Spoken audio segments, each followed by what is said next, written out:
Are you mad at me? By Tyler Fader and Cody Fader.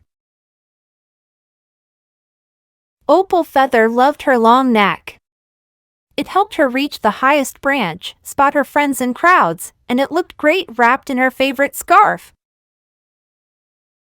But when Opal was anxious, her neck felt as wobbly as a spaghetti noodle.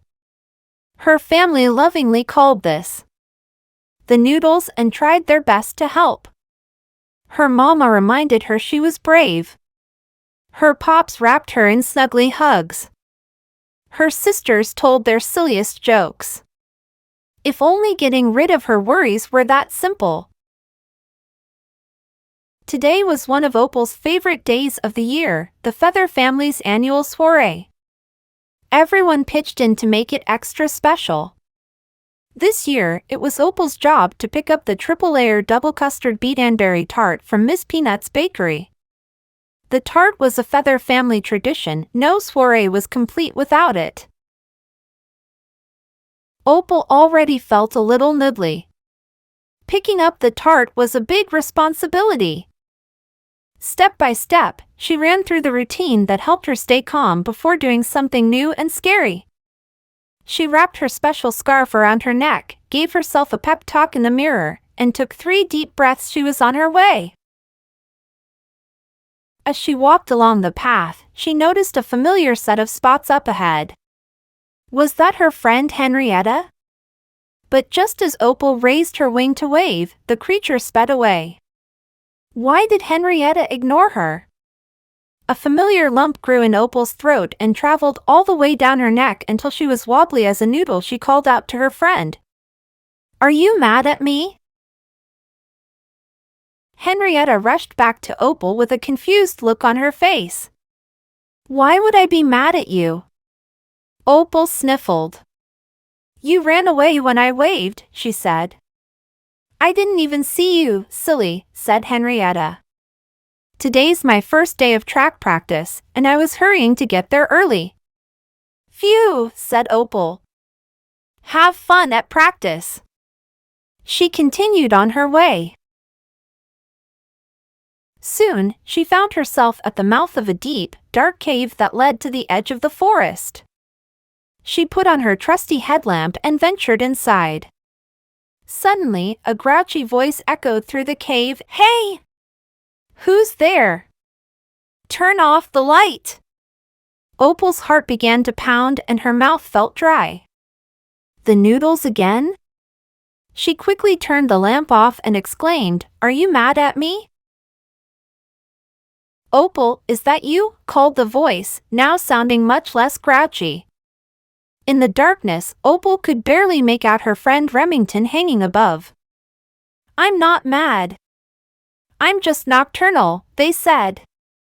Sorry, I yelled. I get kind of cranky when I'm sleepy. Phew, said Opal. Sleep tight. The cave led out into a meadow filled with the most vibrant flowers Opal had ever seen. I should pick some of these for the party, she thought, and got to work.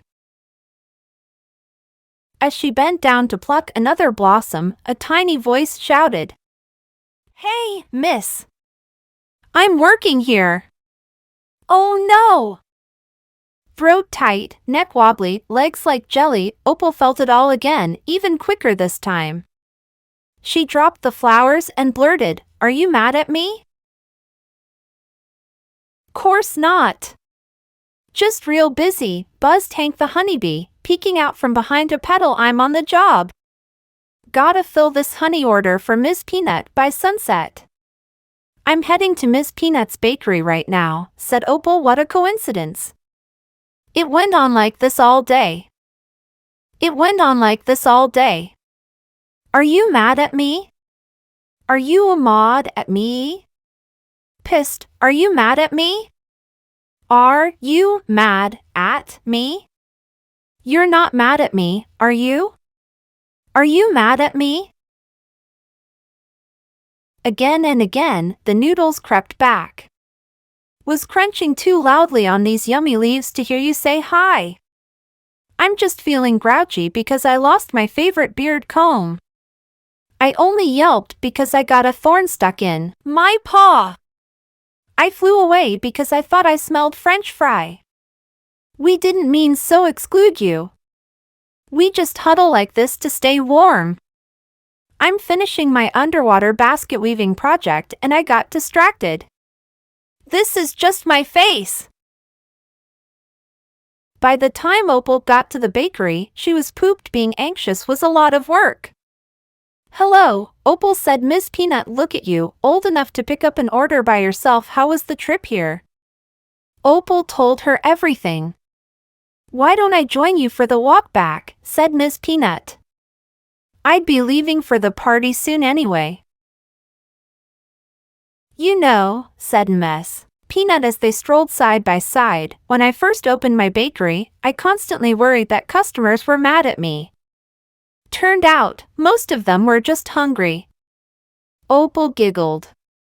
When they arrived back at Opal's house, her whole family was outside setting up. You did it, said Pops. How do you feel? I'm proud of myself, Opal said. But it wasn't easy. Every time I bumped into someone, I worried I would done something wrong or that they didn't like me. We know the Noodles make it extra hard to try new things, said Mama. You are one brave ostrich. The feather family soiree was the best one yet. When Opal got in bed that night, she was full of hope and triple-layer double custard berry tart. Today wasn't the last day she would get the Noodles, but the next time they came, she knew she would be okay. Wait! Opal, are you mad at me? I have been trying to say hi this whole book. Look what you can miss when you worry the day away. Can you spot Mel the chameleon throughout the book?